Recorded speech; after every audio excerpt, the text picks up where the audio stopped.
The UConn Huskies come home for homecoming on Saturday for a conference game against the University of South Florida. Hi, everybody. Welcome to another edition of the Blitz. I'm Joe D'Ambrosio, the radio voice of the Huskies on the UConn IMG Sports Network. As always, we start the show with the head coach, Bob Diaco, who got a little bath at the end of the game on Saturday night after a terrific win in the conflict game against UCF. Yeah, you know, if I had the opportunity to grab the bucket and dump it on them or dump it on the seniors, I would have too. You know, I think it's just an indication of how we all feel about each other, and then you have an opportunity to kind of express it. You always talk, Coach, about complimentary football, and Yes. I thought Saturday was the most complimentary game we've seen. I agree. Field position was working out. When you can win that many moments of field position, you're gonna have a strong outcome. Control the ball. There was so many areas that were positive as it relates to putting the game together in all three phases to get the win. And then the best part about a game that's conducted like that is then a lot of people get to play. Right. You know, which is the best. It's great for energy because everybody prepares and you prepare to play and they play. And then it's great for development. So the team gets better when the players play. I thought the most striking example of the complementary nature of the game was your defense gets 4 turnovers. You convert them into 21 points, taking advantage of the mistakes. That's what makes winning football. Yeah, absolutely. I think that we had a much more productive situation in the red zone, the high red, low red, where we're producing points. I think we scored 5 or 6 opportunities when we got down there. So when we can do that and score points, you know, I believe the defense will play well enough to create those opportunities for the offense, along with, you know, we could put a strong kicking game together. They could all equal things that allow the opportunity for the offense to score. So, and they produced points on Saturday. Arkel Newsom is the conference special teams player of the week. Almost broke the first touchdown, kickoff return for a touchdown since 2010 for the Huskies. Played great at the offensive end, and you can just see his confidence growing with each and every game as he continues to improve in every way. Yeah, and what you just said last is exactly what the case is, and that's improve in every way. Because he's a talented player. But at this level, there's a lot of talented players. And what separates one from the other is how clean the rest of those pieces are. And it's allowing him to really play fast. I also thought from our vantage point on the 6th floor that it looked like Bryant stayed in the pocket, got time to throw the ball, looked through his progressions, found guys open, tight ends. Noel at the end zone made a nice play. The wheel route to Arkel. I mean, I thought for Bryant, too, not just because of the final score, but I thought it was his best game. Yeah, I think that, you know, Bryant takes coaching, and he coaches himself. He's very critical, but not in an unhealthy way where he loses ego and swagger. But he coaches himself, he inspects himself, he takes coaching from others, and it allows him to grow. I think we had a chance to see 6 games of growth and development, and he's really starting to become a complete player. Coming up Saturday, USF coming off a big win against Syracuse, as you said in the Tuesday press conference. The score makes it look like the game wasn't close, and the game wasn't as close as the score. It wasn't. Would make it look. What impressed you in the film study of the Bulls? They have weapons in all 3 phases. This is an extremely talented team, a very electric team. And when you say electric, you think of electric, you're thinking of tailback. Yes, check. They're a running, quarterback-driven offense. So is he a runner? Yeah, check.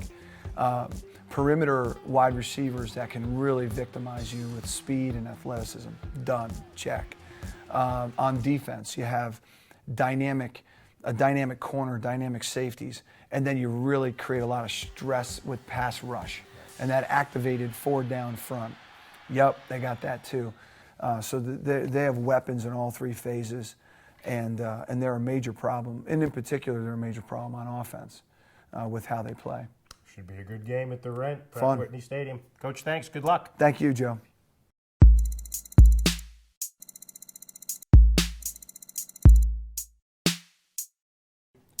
Our player profile this week is number 4, the redshirt sophomore quarterback from Jefferson, Georgia, Bryant Sheriffs. Welcome to the show. A lot of pressure on you now. The offensive linemen we've had on, defensive linemen have done a good job. Can you equal their performance? I have confidence in myself. Good. So do we. That's why we brought you in. Saturday's game against UCF, there was a lot of talk going in. Did the players talk at all about the trophy and the whole conflict thing? Yeah, we definitely talked about it. It was something that motivated us, and we worked in the off-season. We had a lift dedicated to just that game, so the game was a big deal for us.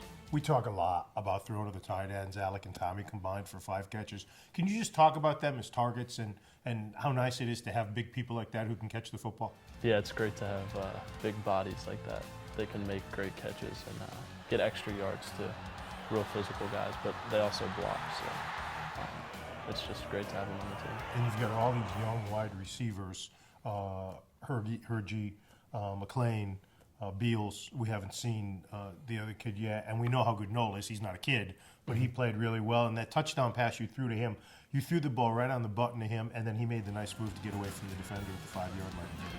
Yeah, I was really excited when he broke that tackle. It was huge to get in the end zone. What was it finally like to win a game on the road? I mean, you were obviously with the team last year, but not playing because you had to sit out the redshirt year and didn't get a road win. And it was starting to get a little bit frustrating. You've been so close at Missouri and BYU. Yeah. It might have been nice just to finally break the seal on that. It was great. It was great getting the win in general, but especially with a rival on the road, it was huge and made the plane ride back.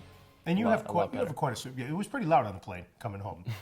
You have quite a support system. I got a chance to meet your folks at BYU, great people. Your dad was a player. Your brother plays at Miami. Plays, yeah. What's it like to have that kind of a support system behind you? You'd probably have to ask my mom because she's been cultured into this football life almost, but she's definitely become more competitive. But it's awesome to be able to go home and throw the football with my brother and my father. All right, here's a nice segment we like to have with the players for a little fun. It's called 3 and Out, just some offbeat kind of things. Did you play other sports as a kid? I did. What other sports did you play? I played about everything but baseball. What's your favorite sports memory, either as a player or watching it as a favorite fan? Sports memory, I'll say from before college. Okay. Just to make it an easier question. All right. Definitely winning the state championship my senior year in football. So just one? Yeah, just one. Okay. That's enough. Did you have one? Who's your favorite sports team? Georgia guy, you a Braves guy? I'm a Falcons guy. Falcons playing pretty well this year. Yeah, they're 5-0. Yeah, a little lucky last game. But what do you like best about being a quarterback? Were you always a quarterback as a kid growing up? For a majority of my life. Because Myers told us on the coaches show last week when he was in Pop Warner, he was a running back. He wasn't quite as big as he is. That doesn't surprise No, me. I know that he's little. But what do you like best about being a quarterback? You get to touch the ball every play, probably. All right. Okay. Halloween's coming up. Were you a big Halloween guy as a kid? Costumes and stuff? What was your favorite costume? My favorite costume. Did you go as a football player?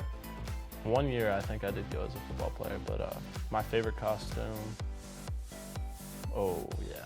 Really? 6th grade. I went to the store and I got this big afro and a 70s suit with like money signs all over it. Our video director, Dave Kaplan, still has that 70s suit. He might break it out a little bit later on. Really? Oh, he's actually wearing it now. Exactly. Wow. Homecoming weekend, which of your teammates would be most likely to be voted homecoming king? Homecoming, ooh. I'd have to say my roommate, Ellis Martyr. Really? Yeah. Smooth? I mean, just kind of a royal type of person? Yeah. Good dude. Yeah, all right. Good I like dude, that. Which of your teammates is most likely to carve a pumpkin for Halloween? Carve a pumpkin. I'd say, I'd have to say one of the O-linemen, probably. Now, Andreas could shoot it with a bow. He would shoot it with a bow. He could carve it with a bow, probably. I'd probably say Rich Levy. Okay. All right. I don't know. That's right. That's the whole point of 3 and Out. We don't want you to know all the answers. Make some up. And finally, other than Boyle and Anderson and the other quarterbacks, which of your teammates would make the best quarterback if he was called that? So outside of quarterbacks. Yeah. Probably Noel or Brian. Okay. All right. Because I know Noel played a little quarterback in high school. Yes. All right. But he likes catching the ball. Yeah. So good stuff. This week, the Huskies return to the Rent for this year's homecoming game. So it's time to find out how much these Huskies know their foe. Who is UConn football playing this week? USF. USF. University of South Florida. University of South Florida. That is true. We are the UConn Huskies. What is South Florida's mascot? Ooh. Bulls? A bull or something like that? It's sort of like a cow, but a more male version. A bull? The Bulls. I believe it's a bull, right? Where is USF located? South Florida. Can you get a little more specific? Can I get a city? I'm gonna have to say Tallahassee? Ooh, you got the first letters right. It's a T. Tampa? Tampa? Near Tampa? No. Tampa. Here's a UConn football history question for you. Which former USF head coach is also a former UConn head coach? The years are 1994 to 1998, if that helps you any. That doesn't help. I don't. Oh, I don't know that. I cannot tell you that. Skip Holtz or something like that. It is Skip Holtz. What is the name of the NFL team that USF shares a stadium with? Dolphins? That's Miami. The Tampa Bay Buccaneers. The Buccaneers. Oh, man, I know this. Buccaneers? That has to be the Buccaneers. UConn football is taking on USF for our homecoming game this Saturday at noon. Will you be there? No doubt, I'll be there. Of course. Yes, I will. I will be there. I will be. And who is going to win? UConn. We are, of course. Of course, UConn. UConn. It's UConn, definitely UConn. And we go inside the press box with somebody who's not inside the press box on game days. He's down on the sidelines. He's our sideline reporter for the UConn IMG Sports Network, and he is my boss at NBC Connecticut, our sports director, Kevin Nathan. Welcome. Boss? I just thought I'd say that to make Thank you you. feel I feel big time now. We talked after the game on Saturday on the plane before you went into a little bit of snit about your Mets about how well UConn played and how important it was for them to get a road win and to beat Central Florida, especially for the kids who were there when they got thrashed in Orlando 2 years ago. Well, you know, the coaches don't do it, the players shouldn't do it, but we can do it in the media. When I looked at the schedule this year, I saw that I thought awful in terms of scheduling and difficulty, 3-game stretch with Mizzou, Navy, BYU. And I didn't think UConn would come up with a victory in those. Nonetheless, they played well. They were competitive in those games. But at some point, Joe, you have to turn it into a victory. And you got a UCF team that's 0-5 coming into that game. They had to win that game. To me, that was a circle on the schedule game that UConn needed to kind of swing the momentum for the rest of the year. But it wasn't just that they beat Central Florida, it was how they beat them. They pretty much dominated the game. Other than the first down mistakes from the offensive line, it was a pretty clean game by the Huskies, and I think it gives them a lot of momentum going into the second half of the season. I think we've all been impressed with the development of Arkel Newsome. We saw him play as a Scholastic All-American at Ansonia High, and I think, Kevin, whether Arkel wants to admit it or not, he felt pressure last year, being a Connecticut kid trying to live up to the hype. That's not there this year. He's getting better with every game. He looks so comfortable with the ball in his hands, whether it's the 106 yards and kickoff returns, AAC Special Teams Player of the Week, catching the ball out of the backfield, running with the football. He has instincts that there is no coach on the planet that can teach. That's why he had 187 touchdowns for Ansonia in high school. But I agree, Joe, he didn't look that comfortable as a true freshman last year. He does now, and there's a big upside for this kid. 257 all-purpose yards in big boy college football is a big deal when you're a true sophomore. I think, if they can give this kid just a little bit of space, he's a game breaker every time he potentially touches the ball. The defense had forced 4 turnovers. That's 7 in 2 games. And I think the secondary, we've talked so much about Obi and Andrew at the safety spots, but I think Jamar, and Javon Hadley are really starting to get to their own. As a former defensive back in college, I don't know if you knew Kevin played college football. I think they're really starting to add and make that a complete secondary. I'm going to single out Javon Williams in that group, not just because of the 3 interceptions, but his coverage right now, Joe, is fantastic. He is always right with the receiver. His positioning's excellent. He's a tad sawed off maybe for the next level, but when you look at the history of UConn in the National Football League at that position, wouldn't surprise me if number 6 is playing on Sundays. And he's a terrific, likable young man. The secondary is a big strength of this UConn team. You had the nerve to call somebody sawed off, the one we refer to as the diminutive one. South Florida comes in off a terrific win against Syracuse.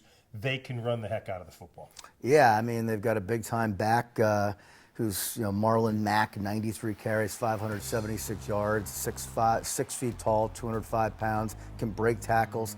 But you know what? I think this plays right into a Bob Diaco-style defense. I mean, goal number one for him is take away the running game. They're not going to blitz people. They're not going to send a lot of pressure, stop the running game. I love this UConn defense. I mean, we talked about the secondary getting better, but the front, the defensive line, the tackles especially, terrific. So I think they can shut down the South Florida running game, and that'll be key. Force them into second, third, and long passing situations. And if the Huskies can do that, they'll get another W. All right. Kevin Nathan, you can hear him on the sidelines on Saturday. Thanks, K-Nate. Good to be here. All right, that does it for another edition of The Blitz. Don't forget, you can watch the game on ESPNU beginning at noon, or you can listen to it on the UConn IMG Sports Network beginning with the pregame show at 10:30. For Kevin Nathan, for Brian Sheriffs, Bob Diaco, and the best crew in college football, UConn Video, I'm Joe D'Ambrosio. We'll see you next time on The Blitz.